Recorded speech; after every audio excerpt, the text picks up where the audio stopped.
మనిషి చనిపోయిన తర్వాత ఏమవుతుంది? ఆత్మ ఎక్కడికి వెళ్తుంది? తన కుటుంబ సభ్యులను చూడగలదా? యమదూతలు నిజంగానే వస్తారా?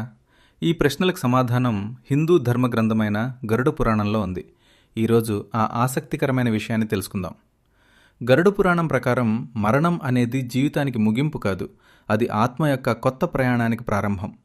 మనిషి చివరి శ్వాస విడిచిన క్షణంలో ఆత్మ శరీరాన్ని విడిచిపెడుతుంది. శరీరం నశించిన ఆత్మ నశించదని పురాణాలు చెప్తున్నాయి.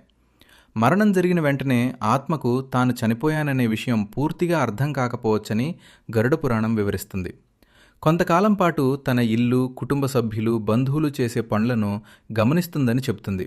అందుకే హిందూ సంప్రదాయంలో మరణం తర్వాత చేసే కర్మలకు ప్రత్యేక ప్రాధాన్యం ఉంది. పిండ ప్రదానం, శ్రాద్ధం వంటి కర్మలు ఆత్మకు శాంతి కలిగిస్తాయని విశ్వసిస్తారు. గరుడ పురాణం ప్రకారం ఆ తర్వాత యమదూతలు ఆత్మని యమలోకానికి తీసుకెళ్తారు. అక్కడ జీవితం మొత్తం చేసిన మంచి మరియు చెడు పనుల లెక్క పరిశీలించబడుతుంది. దీనిని కర్మ సిద్ధాంతం అంటారు. మనం చేసిన ప్రతి పని, ప్రతి మాట, ప్రతి ఆలోచన కూడా ఫలితాన్ని ఇస్తుందని ఈ గ్రంథం చెప్తుంది.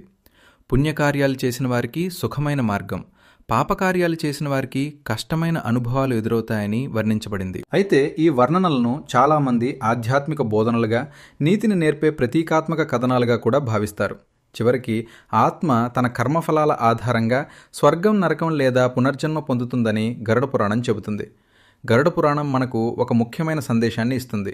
మనిషి సంపద, అధికారం, అందం అన్నీ శరీరంతోనే ముగుస్తాయి, కానీ మన కర్మలు మాత్రం మనతో పాటు వస్తాయి. అందుకే మంచి పనులు చేయాలి, ఇతరులకు సహాయం చేయాలి, ధర్మబద్ధమైన జీవితాన్ని గడపాలి అని ఈ గ్రంథం బోధిస్తుంది. మరణం అంతం కాదు, అది ఆత్మ యొక్క మరో ప్రయాణానికి ఆరంభం మాత్రమే. ఓం శాంతి శాంతి శాంతి. ఇలాంటి గరుడ పురాణం రహస్యాల కోసం లైక్, షేర్, సబ్స్క్రైబ్ చేయండి.